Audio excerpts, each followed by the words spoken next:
right, so more 36, working on a 36 Roadster. Continuing to work on all the small stuff like the inner fenders, maybe even front fenders today. I got this piece I was working on last time, got all the holes filled, not filled, but fixed, the edges fixed as they blew out. Now there's some hairline cracks that formed at the edge of the louvers. One here, here, little one here, a couple tiny ones there, one there. So I'm gonna go through and weld those up, grind them smooth, and yeah, pretty much call that done. And the other one had needed nothing, so I'm gonna paint both of these, get these just done, set aside, one thing out of the way, another thing out of the way. Then I think I'm gonna move to those front fenders. Oh no, the little fender extensions. I'll show you. These guys, both of these on this car need some work. Just that little corner, like they all do, they rot there because there is a support back there, and it just collects road grime and dirt. There's two little holes for some reason, and stuff just gets behind there, moisture, and rots it out. So I've fixed that. So let's get going fixing this stuff.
So the way I'm fixing these corners is I am taking a spot weld cutter.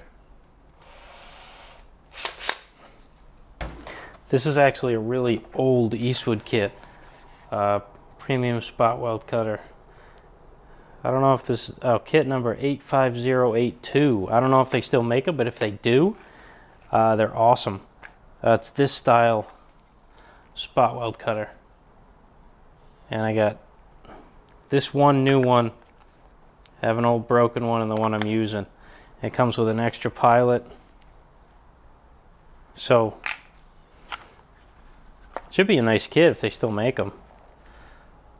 But I'm not sure. This looks very old. But doing the spot welds, there was one down here, two on this little part, three on the side, and inside there's two here, one there, and then two more here. And how I'm going to get those is I'm going to use my little, I call it the pee-pee grinder. This is what a lot of body shops use to cut the spot welds. I like to use a spot weld cutter where I can, because it gives you a nice spot for a rosette when you're done. I don't know. Well, nowadays body shops glue everything anyway, so when you use this, usually because it's on a radius, you'll cut the spot weld out, but everywhere around it will usually be like a taper. Thin material right where it cut through, and then it gets thicker as it goes away, which is fine. You'll just have to kind of chase it out. But in tight spots like this, it's, as you can see, it's perfect for getting in there. So I'm going to cut these out, and this panel should pop right off because it should not be spot welded to the sheet metal on the outside here, because that's a painted surface. I doubt they would spot weld it there, and it doesn't seem like it is. So I'm going to cut those four, take it out, repair the two panels, this backer plate and the sheet metal, put it back together, and do the same thing on the other side. It should be pretty simple. I'm just not sure what they used in here. I don't know if they used lead or what they did, but I had to cut that out and replace it.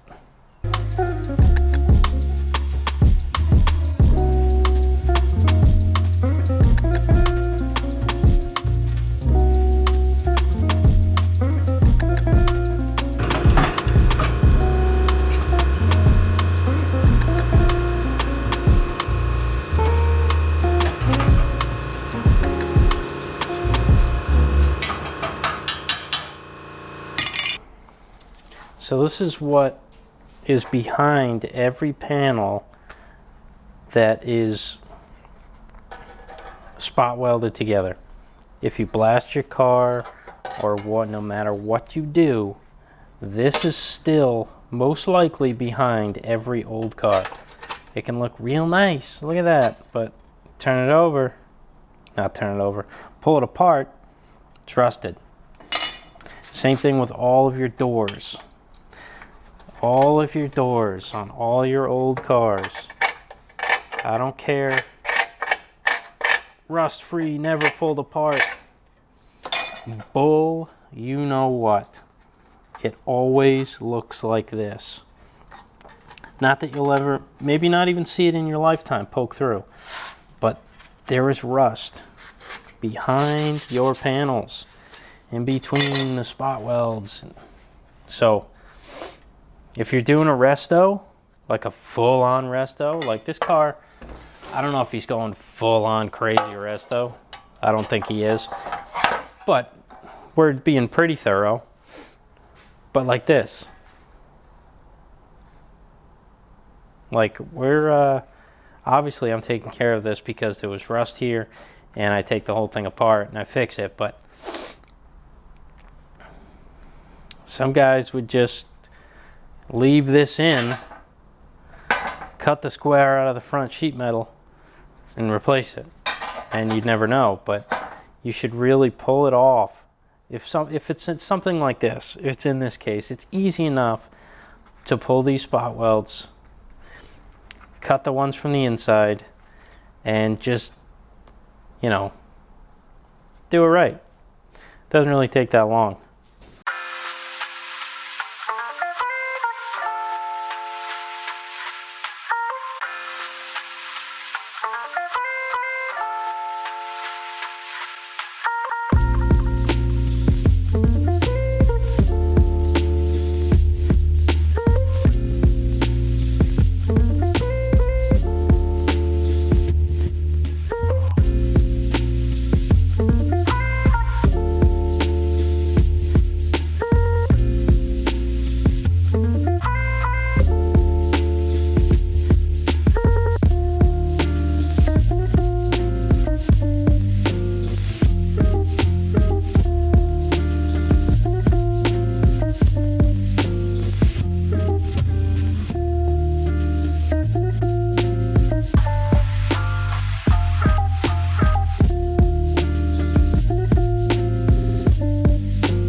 Alright, so I went to the store and picked up some green gold. I don't know about where you guys are, but self-etch primer around here is always out of stock everywhere. I talk to the guys at every store and they say right when you get it in, it flies right off the shelf within an hour. So I must have got lucky where they just restocked it, because I said, you know what, let me just buy it all. Everyone else does that, so might as well do it. So got it all. That's going to help me treat and cover bare metal stuff after I'm done with it. Maximum adhesion and corrosion resistance. This is the best stuff to put on fresh metal. And I also picked up one of these pieces of crap. I assume it's going to be terrible. Expect the worst, and it might surprise me, because it's from Harbor Freight. It's a central pneumatic tool. But it is gravity fed, so I feel like it's going to be better than the ones that suck up from a tank. I've used those before, and they are horrible. So this might be a little better. I don't know. Got 10 pounds of glass, 40-70 grit, and I'm not doing whole cars. I got that just for instances like this, where I pull something apart and it's still rusty in the back. You know, stuff like that that's not going to take a long time. I can just hit it quick, get it done. Small things. And maybe instances like this, where somebody put their hands on a freshly blasted car. I think it was actually one of the employees while we loaded this on the trailer. I think they had their hand right there, which they should have known better. But also a couple spaces here, you know, just small stuff that I can just blast quick. I could even hit those with a DA. I really don't need to do that, but it's mainly for this. So I guess let's hook it up and see how well it works, or how well it doesn't work.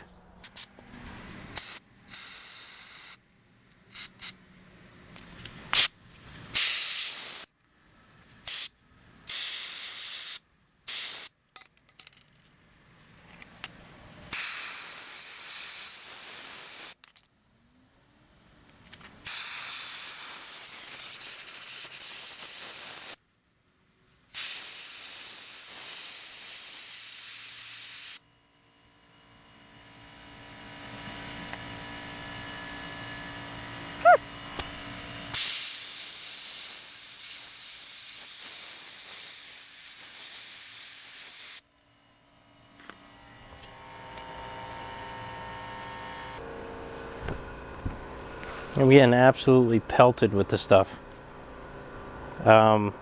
It's working slowly, but man, cabinet is definitely useful for this.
Alright, so I don't know why I didn't record much of that. You saw a couple time lapses, but I've been making this little guy here. This little corner piece, you see it? It's got a big old hole in it, so I gotta make another one.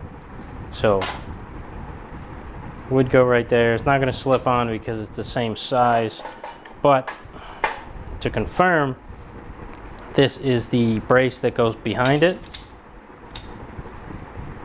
Whoa, nice and tight like a tiger. Yes, very tight. So, ow. Might have to do a little tweak in here. See, it doesn't lay quite flat there, but I can fix that. Yeah, everywhere else it's a nice tight fit in there. It's not moving, and doesn't come off either, so that means it's nice and tight.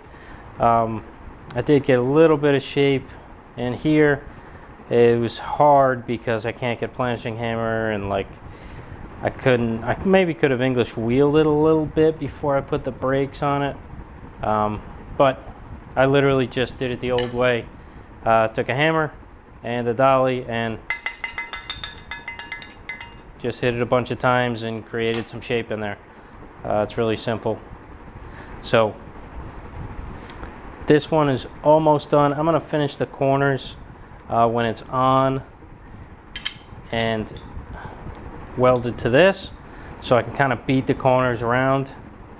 You know, I feel like that's just gonna be easier. I've done it before. So this one is pretty much done. I just have to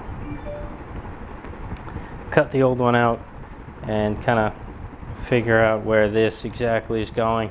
So my plan here, so many hammers in the way.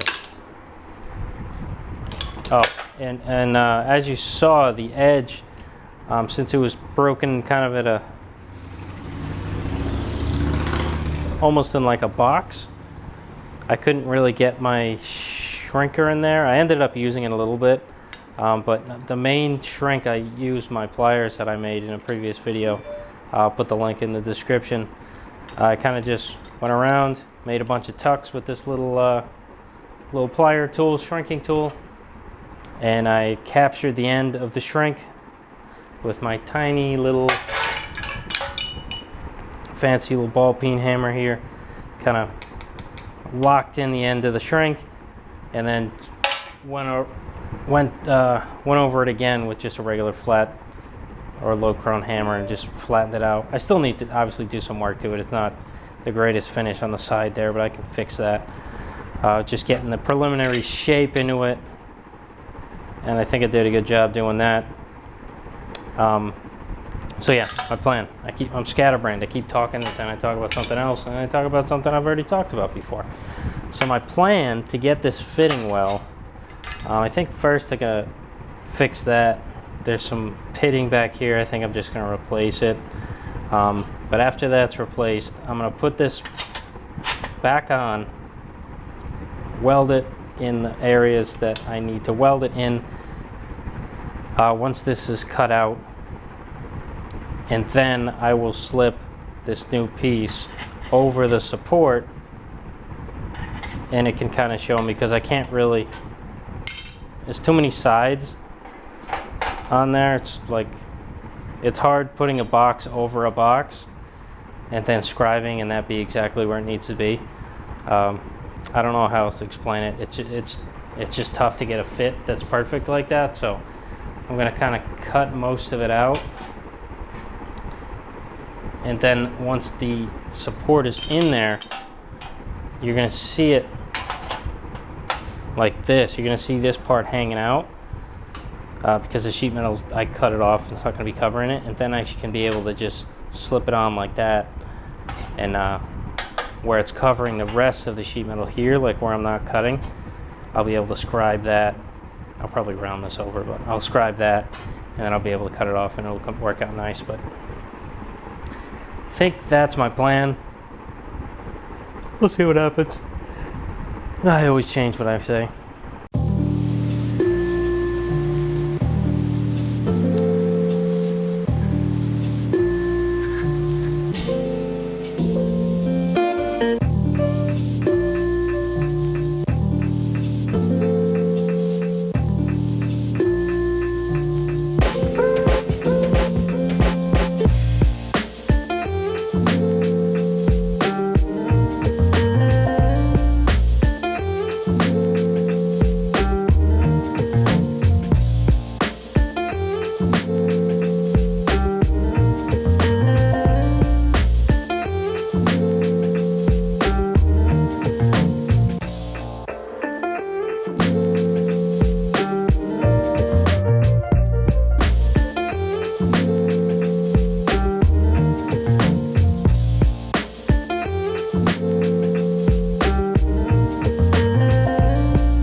All right, so where are we at now? This hole is filled.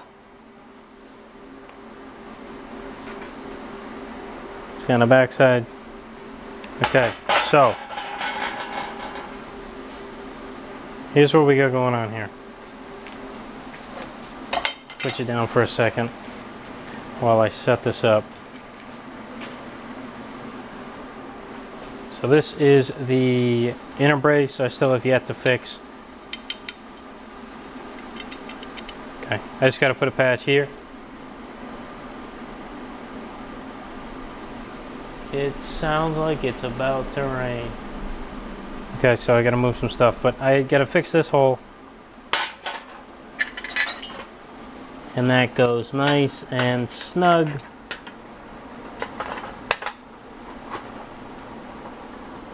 Right where it belongs.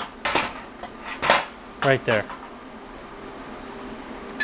Now we take this piece that we made, this little hole for the thread on this side, you see.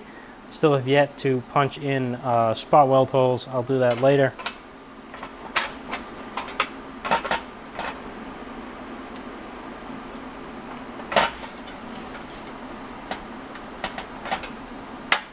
There it is. There it is. Okay. And here, let me take you back off the stand.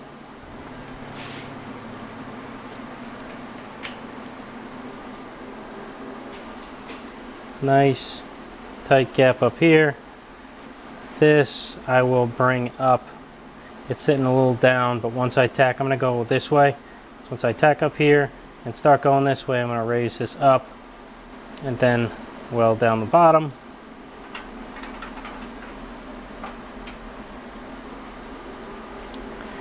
Everything fits nice. Weld right up in there, weld the corner up. I think that'll look pretty good. And then I can always tweak, test and tune the panel tighter to that inner brace if I need to. I think I might need to hit the front a bit with a hammer just after everything gets welded, but no real big deal. But that's it. Let's start getting it tacked up.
So that hole's filled. This piece is replaced.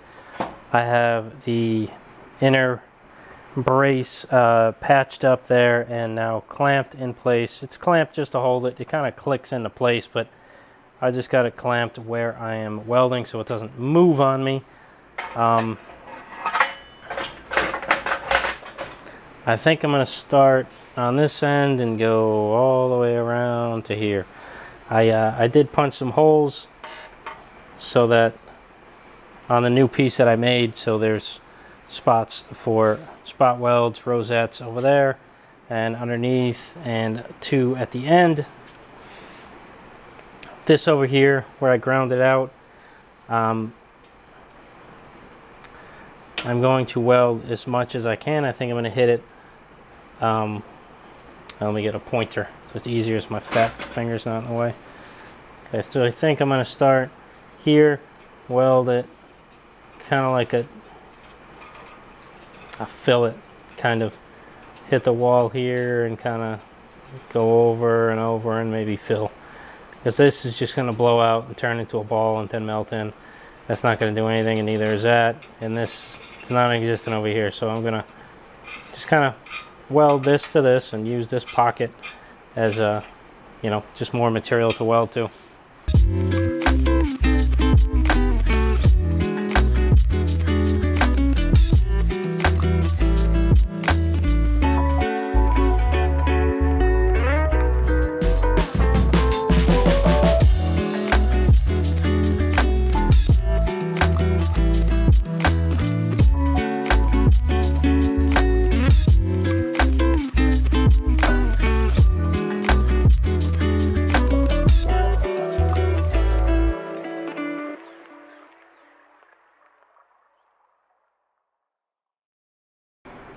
Got the brace in the back, like factory. We fixed the brace, we fixed the sheet metal in front. Everything's nice, flows perfect. It's nice how it has that brace in the back because we can match it to the brace, because that's how it is. That's the shape it needs to be, is following that brace. So that kind of makes it easier for us. But this came out great. Excited about it. Excited for the future of this 36, if everything's going to come out the way it has been with the antenna hole, the piece I painted, piece I fixed and then painted, that weld I fixed. Now these, wow, if I keep this up, this might actually come out all right. Okay, so this is before, for some of you who skipped to the end. So see, the rust just expands everything. Expanded the top and blew the back down. So there's a huge gap. That was full of rust and lead and Bondo. Big hole in there. Nastiness.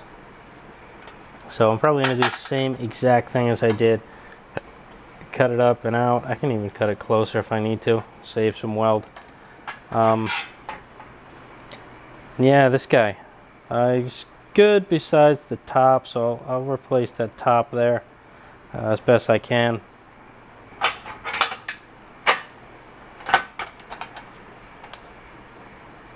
So that's that. And there's a rubber piece that goes in this spot anyway that holds the bumper brackets. So, and who knows, I might even not, we might not even be using it. I might have to cut this out and redo it. I hope I don't, now that I'm thinking of it. But, you know, I'm just getting pieces ready for, just ready, you know, because I got to fix. Okay. Like Bobby Walden says, do all the repairs to the body first. All the repairs to the body first. I'm just following his example. He does good work. I want to do good work. So I follow his lead with a lot of things. And this is no different here. This is the body. These are the fenders. So before we start messing with fenders, we have to fix the body first, get the fenders fitting nice first, and then we will modify them. I don't think we're doing too much to the rears, but the fronts we're molding into the running boards. Running boards were hourglassing. But the front grill area, we are messing with stuff here. But I don't know, I don't think we'll be messing with this. I honestly don't. That's why I continued to work on it. But, well, there it is. I guess enough me blabbing. That's it for this one. I'm not going to show the second one because it is the exact same thing. So thanks for liking, commenting, subscribing, clicking the bell, sharing the videos. You guys know what to do. See you on the next one.